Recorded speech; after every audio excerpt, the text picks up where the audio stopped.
Ron Chavis, a Happening National Day. We here at Howard University, the Mid-Atlantic Black Farmer Caucus Conference. I'm here with my homie Chris Bradshaw, Dreaming Out Loud. Just want to tap in with you real quick.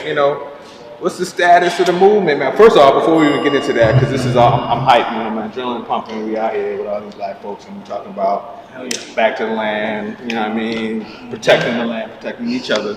But tell us a little bit about what it is that you do at Dreaming Out Loud. You know what I mean? And we keep it rolling from there. Yeah, Dreaming Out Loud, we are a frontline resistance organization. We're farmers, food makers, organizers, day to day. We're growing food at 2 farm sites here in the district.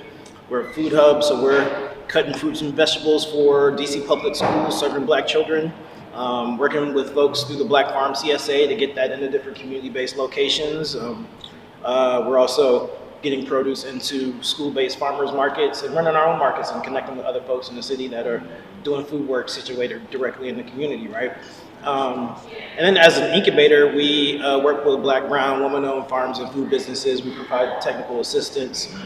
We have a training program around food enterprise, whether you're starting a co-op or you're just, a solo entrepreneur with an idea. Mm-hmm. We provide training that ranges from how to formalize your business, if that's what you want to do, to accessing capital, to other opportunities to collaborate and be in spaces like this. So the network, the ecosystem, being able to plug people into resources on different levels so they can get started or grow something, because we need more, black entrepreneurs, but around essentially the things that are give our community control. I'm in DC, man. I'm a Garveyite.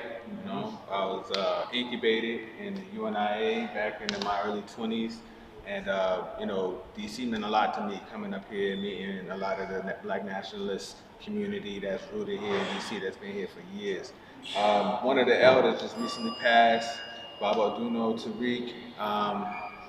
Can you tell us a little bit about who Baba Oduno was to you, and what you feel like his impact was on the DC community or just the movement period? Yeah, so I first met Baba Oduno on this campus. I went to Howard University, right? So you talk about your intellectual genealogy. My intellectual father, Dr. Greg Kimathi Carr, who many people know, he would trace his descendant from John Henrik Clark. Nice. So if you were to put him in that mix, Baba Oduno, or something like a great uncle, right? Nice. So he always was repeating that phrase. There's no culture without agriculture. And he was a messenger, you know what I'm saying? And for me, Baba Oduno would always be sent in certain moments. Over the years, not from Howard University campus to being like sitting at Busboys and Poets, when I'm like sitting here working on Dreaming Out Loud, just, you don't know, I'm just on the computer. And he'll show up and be like, first off, he's going to give you a lecture. He's going to test your knowledge of history. And he's going to give you a message. And that message is applicable for some of the next steps you can't even see. And that happened literally 4 or 5 different times.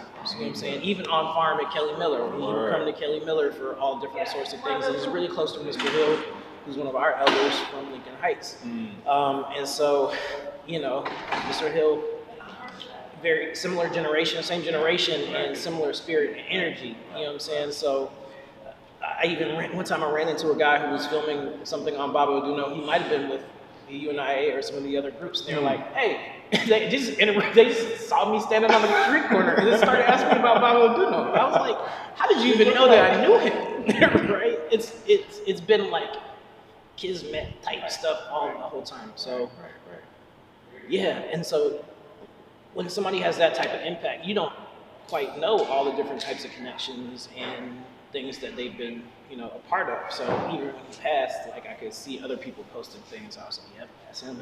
That's him. So yeah, he's always been like a messenger that showed up at different intervals that reminded me of something. So we here in this special moment, with 150 plus Black folks from all across the region. What would you say is the state of the movement right now? We both share a common thread. We both are members of the National Black Food and Justice Alliance. But in terms of just the movement in general, Like, what would you say is like your assessment of like where we at right now as far as Black land reclamation, you know what I'm saying, Black land stewardship? I think there's a lot of dots being connected, right? You can be working in your own area and be isolated, or you can feel that way, but that's not the case, right? Those connections are closer than they appear. And so convenings like this, convenings that the National Black Food and Justice Alliance put together, shout out to them, I got the hat in my pocket from one of the previous meetings, are connecting the dots and starting relationships, right? We're not that far away, but we really connected and started building at the National Black Food and Justice Alliance. Exactly. Right.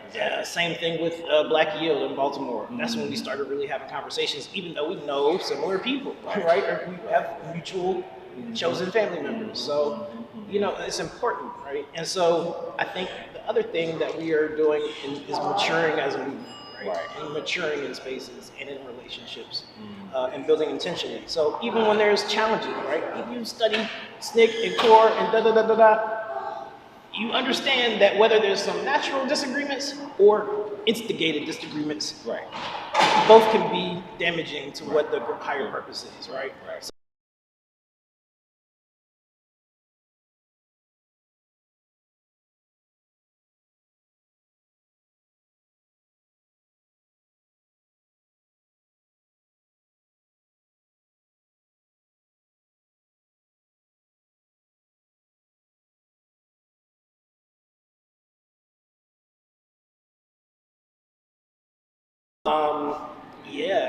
I think also removing fear, the trauma is real. The trauma can block you from your blessing.